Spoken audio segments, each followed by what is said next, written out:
মানুষ সেই ঈদ উদযাপন করে নির্বিঘ্নে যাতে তাদের কর্মস্থলে আবার ফিরতে পারে, সেই জন্য আমরা আমাদের জেলা পুলিশের পক্ষ থেকে সর্বাত্মক চেষ্টা করছি আমাদের তাদেরকে নিরাপত্তা দেওয়ার জন্য। ময়মনসিংহ যাবে না? ভাড়া কত? ভাড়া কি কম না বেশি? কি আগের চেয়ে কম না বেশি মনে হচ্ছে? কত টাকা বেশি মনে হচ্ছে? 150 টাকা বেশি। ঈদ উপলক্ষে 150 টাকা বেশি। কত টাকা ভাড়া নিচ্ছে?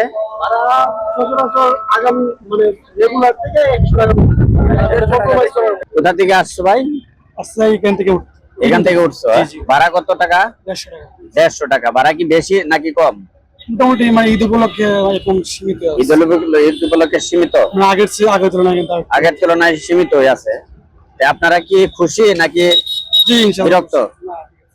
ঈদ উপলক্ষে যে 150 টাকা ভাড়া, এই উপলক্ষে এটা নিয়ে আপনারা খুশি? 150 টাকা। আপনারা কি খুশি নাকি বিরক্ত? ঈদ উপলক্ষে ঈদ উপলক্ষে এটা বেশি না? ঈদ উপলক্ষে এটা বেশি না? টিকিটের মূল্য 400 টাকাই। 400 টাকা। তাহলে টিকিট কে মূল্য কি বাড়ছে? না না স্যার, টিকিট বাড়ে নাই স্যার, কিন্তু গাড়ি যে পরিমাণ দরকার এই পরিমাণ গাড়ি দিতে পারছে? গাড়ি দিচ্ছে পারছে না স্যার। আপনারা কি ঈদে গমনাগমন করে কি আপনারা কি সন্তুষ্ট নাকি? সন্তুষ্ট তো স্যার, আমরা যেভাবে ঢাকা যাইতে হবে স্যার, যেভাবে ঢাকা না গেলে তো না না আপনাদের যে যাত্রী পরিবহন বা আমাদের যে রাস্তায় যে আমাদের পুলিশ ট্রাফিক বা যে সাংবাদিক ভাইরা আছে যে নিরাপত্তা দিচ্ছে বা আসছে, আপনারা কি সন্তুষ্ট নাকি? না স্যার, আমরা আপনার ব্যবহারে সন্তুষ্ট আছি স্যার। আচ্ছা আচ্ছা। কিন্তু আমরা গাড়ি না পাইলে স্যার আমরা মন মানে খারাপ থাকবে স্যার, কারণ আমরা গাড়ির ইম্পর্টেন্ট দরকার বেশি স্যার।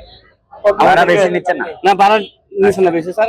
গাড়ি ঠিক আছে, যাতায়াত ঠিক আছে স্যার, কিন্তু আমাদের গাড়ি না দিলে আমাদের কষ্ট হবে স্যার। ঠিক আছে, ধন্যবাদ। গাড়ি হইছে তো কাউন্টারে তো গাড়ি মালিক পক্ষেরই গাড়ি, তারা চেষ্টা করছে গাড়ি দেওয়ার জন্য।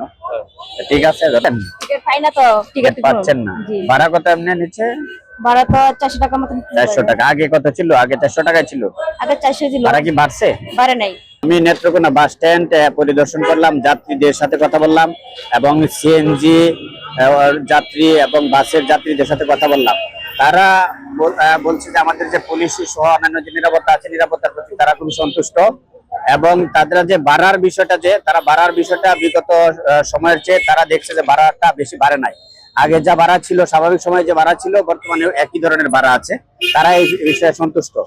কিন্তু সমস্যা হচ্ছে যে যানবাহনের বা গাড়ির একটু স্বল্পতা দেখা দিচ্ছে। গাড়ির হয়তো স্বল্পতা মালিক পক্ষটা অচিরে হয়তো করবে, যে যাত্রীরা এটা আমাকে জানালো। আমাদের আইন শৃঙ্খলা বিষয়ে কোনো ধরনের গ্যাপ নাই। আমরা দিনের বেলাও আপনারা যেমন দেখতে পাচ্ছেন যে আমাদের পুলিশ প্রত্যেকটা পয়েন্টে পুলিশ আছে, রাতের বেলাও একইভাবে আমাদের যে যাত্রীবাহী যে যানবাহনগুলো যায়, সেই যানবাহনগুলোতে আমাদের সহ যে বাস স্ট্যান্ড সহ অন্যান্য যে পয়েন্টগুলো আছে, পয়েন্টগুলোতে আমাদের পুলিশ মোতায়েন আছে। আমাদের জেলা পুলিশের পক্ষ থেকে আমরা চেষ্টা করছি যে ঈদমুখী যে মানুষ যে তাদের গন্তব্যে এসেছে ঈদ উদযাপন করতে, যাতে মানুষ সেই ঈদ উদযাপন করে নির্বিঘ্নে যাতে তাদের কর্মস্থলে আবার ফিরতে পারে, সেই জন্য আমরা আমাদের জেলা পুলিশের পক্ষ থেকে সর্বাত্মক চেষ্টা করছি আমাদের তাদেরকে নিরাপত্তা দেওয়ার জন্য।